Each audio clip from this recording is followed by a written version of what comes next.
গাছের মাটিতে বিভিন্ন ধরনের খাবার প্রয়োগ করার পরেও কিংবা নানান রকম পরিচর্যা করার পরেও কি জবা, রঙ্গন, টগর, গোলাপ এছাড়া যে কোনো ফুল গাছের গ্রোথ কি একেবারেই হচ্ছে না?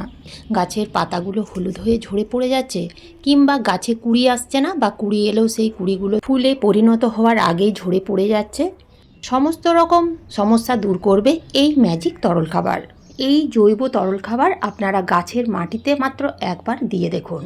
যে সকল গাছের গ্রোথ একেবারেই থেমে গেছে সেই সকল গাছের গ্রোথ খুব তাড়াতাড়ি বৃদ্ধি পাবে। যে সকল গাছের পাতা হলুদ হয়ে ঝরে পড়ে যাচ্ছে সেই সকল গাছের পাতা সবুজ থাকবে। গাছে যদি কুড়ি না আসছে তাহলে প্রত্যেকটা ডালে অসংখ্য কুড়িতে এবং অগণিত ফুলে ভরে থাকবে।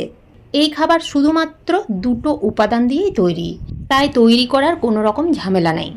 তো এই খাবার আপনারা কিভাবে বাড়িতে তৈরি করতে পারবেন, কি কি উপাদান লাগবে, কতদিন অন্তর এই খাবার গাছের মাটিতে প্রয়োগ করতে পারবেন, সবই জানতে পারবেন যদি আজকের ভিডিওটা আপনারা সম্পূর্ণ দেখেন।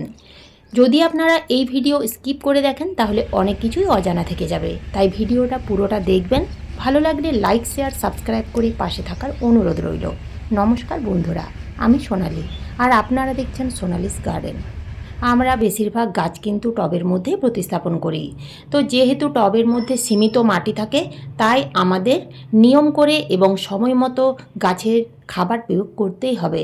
আমরা যদি একবার গাছ প্রতিস্থাপন করে একপাশে রেখে দিই এবং সেই গাছের মাটিতে যদি কোনো রকম খাবার প্রয়োগ না করি, তাহলে কিন্তু গাছের গ্রোথ সুন্দরভাবে হবে না এবং গাছে কুড়ি আসবে না বা ফুলও ফুটবে না।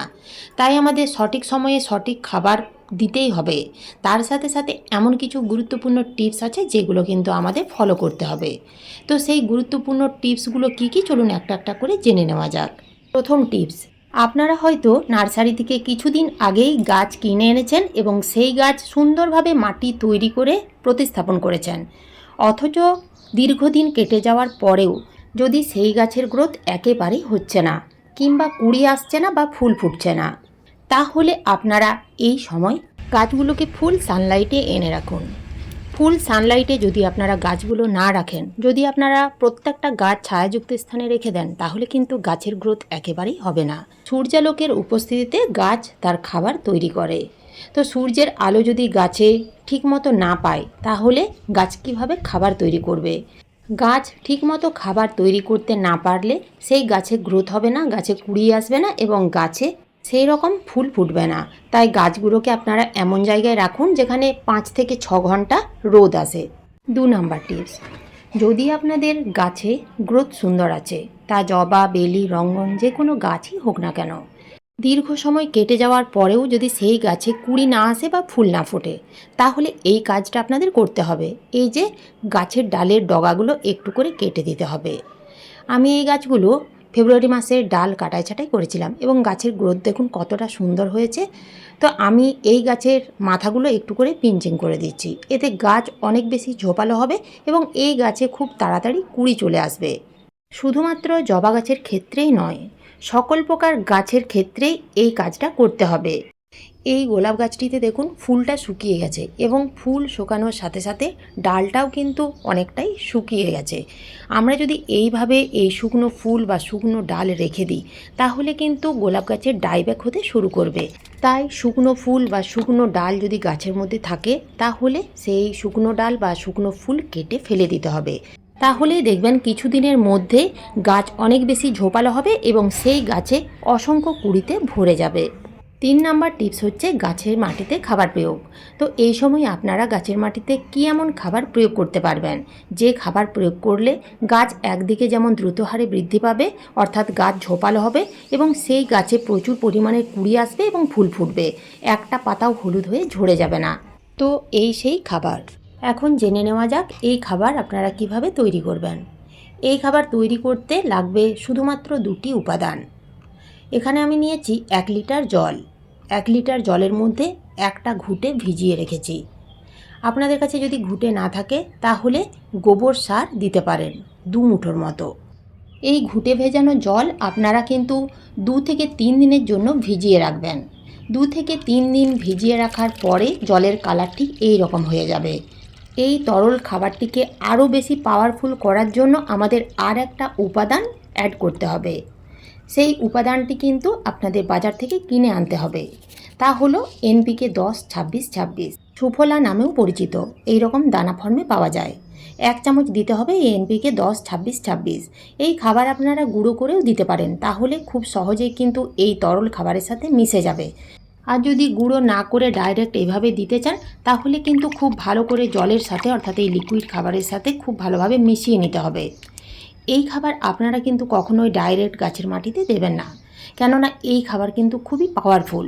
এই খাবার যদি আপনারা ভুলবশত ডাইরেক্ট গাছের মাটিতে দিয়ে দেন, তাহলে কিন্তু গাছগুলো পুরো জ্বলে নষ্ট হয়ে যাবে। তো আপনারা কিন্তু এই খাবারের সাথে আরও 50% প্লেন জল মিশিয়ে নেবেন, এবং যে সকল গাছের গ্রোথ একেবারেই থেমে গেছে সেই সকল গাছের মাটিতে আপনারা এই খাবার দিয়ে দেবেন। 10 থেকে 12 ইঞ্চি টব হলে 150 থেকে 200 ml দিলেই হবে। তার বেশি বা কম দিলেও কোনো অসুবিধে হবে না।